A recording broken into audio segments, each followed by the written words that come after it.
Welcome back to another video. This one is on how to complete the Greenguard exhibit.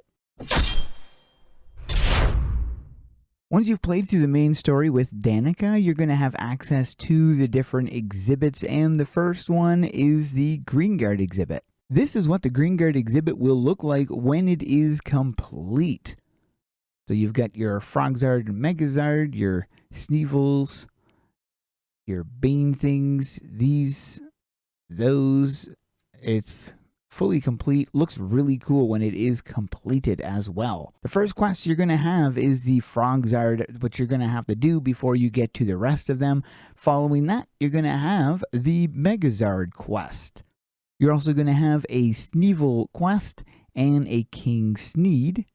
You're going to have a Shadow Guard quest, a Sword in the Stone, Grove Stalker, and the big colossal Grove Stalker, and then the Deadwood, and last but not least, the Bane Wolf, the Bane Turret, Bane Dragon, Bane Ornithon, and the Bane Trolloc. And here's how to complete those quests. You're going to be heading to Greenguard Forest. If you don't have access to the Greenguard Forest, then you'd be heading right out of Battleon, and then you continue straight because that's Greenguard straight ahead of you. The Frogzards are super easy because they're all right here, and what I did was I just started in rotation this way and then took out the individual Frogzards here, but you can use whatever class you want. This is how you take them out fast with the Samurai, using the two abilities basically. And you're just going to repeat this pattern because they spawn back very fast. You can find the Sword in the Stone just right here, and it's a little bit trickier to fight this one if there's other people around, but you'd be farming this one right here, which takes a little while to spawn. So what I did was I would be farming this one and the Megazard, which is just over here. So you'd be taking down the Megazard, and in fact you can kill the Megazard twice before the Sword in the Stone respawns back. And that's basically how I took those two things down, the Sword and Stone and the Megazard, just like that. The other one in this location is the Grove Stalkers, and they just spawn right here, so you can just take them down as fast as you possibly can, knocking them down and just kind of running in a circle, taking them down because they do spawn back really fast.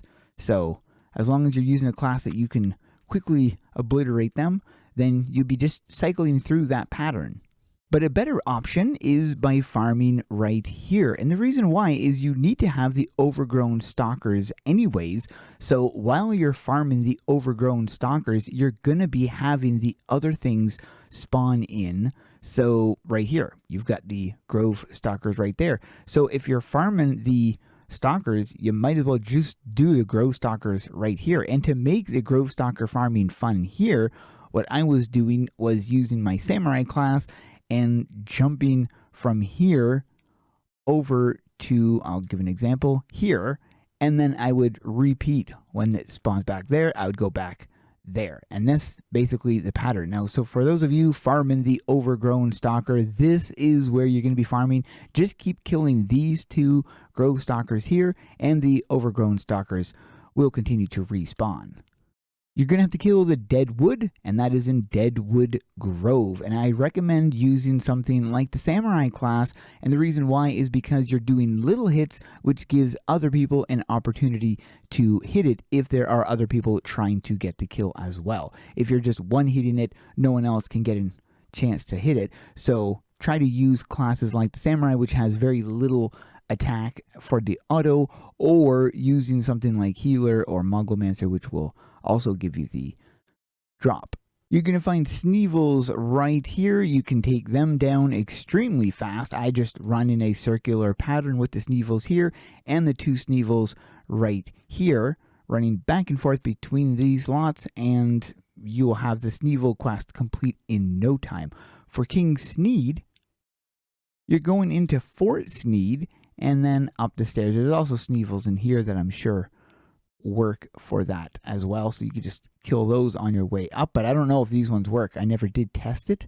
You guys can let me know in the comments if the Sneevils in this room work for the Sneevil quest. At the very top of this forest, this is actually a really cool map. You're going to be finding King Sneed. Same method as farming the big deadwood and the other ones, the bigger ones. Don't just one-hit it. If you have the opportunity to use a class like the Samurai or something like that, other people will be able to get a hit if they're here farming for it. It's only got 1,000 HP, so it's easily one hit. So as long as you're using a light weapon, everybody would be able to get a chance to hit it. For the Shadow Guard quest, we're heading right up here. You got this little portal, activating that, skipping the cutscene, and we are now in Shadow Guard. Basically, you need to just kill everything in here. And the way that I was doing it was running a circular pattern. I was killing these frog zards. I would run up here, killing those frog zards, killing these things right here, and then moving my way over this direction using sprint and the samurai. And I just basically ran through killing everything you see.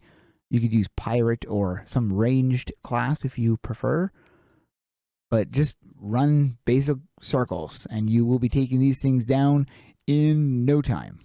Next location, we're going to head to Westmere. And the enemies in here are pretty straightforward. So you're going to be heading to the right and you're going to find all your Bane Ornithon right here. You can just take them out the way you've been taking everything else out via your Samurai class or your Berserker Warrior ranged class, whichever class you prefer using for taking the enemies down. You can do that, and you've got several here to do through. You'll get through it in no time. Over here, you're going to be finding the Trollocs and the Wolves. I also ran a circular pattern here, taking out the enemies as I went in a circular pattern, basically looping around until I got down here to the turrets, and then I would go back around. But I was doing that in between killing the dragon because while I was farming this, there was nobody killing the dragon. So I would go all the way over here, this direction, and then I would go to where the dragon was. And I would take down the dragon. Now the dragon takes about 2 minutes or so to spawn back. So it was giving me enough time to run over there, kill some stuff, and then return before the dragon respawned, or just moments after the dragon respawned. Now, if there are people farming here, you would have to be extra careful not to miss the dragon because it does respawn.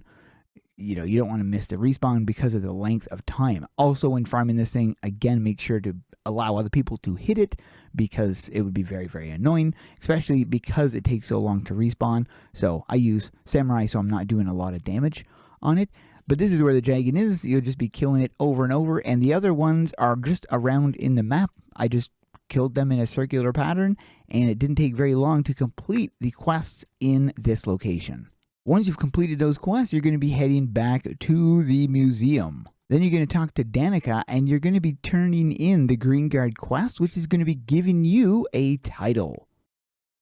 Completed the Greenguard exhibit. That's the belongs in a museum title. Now, along with that title, we're going to be getting a banner for our house, and I think that the banner they're referring to is this banner right here.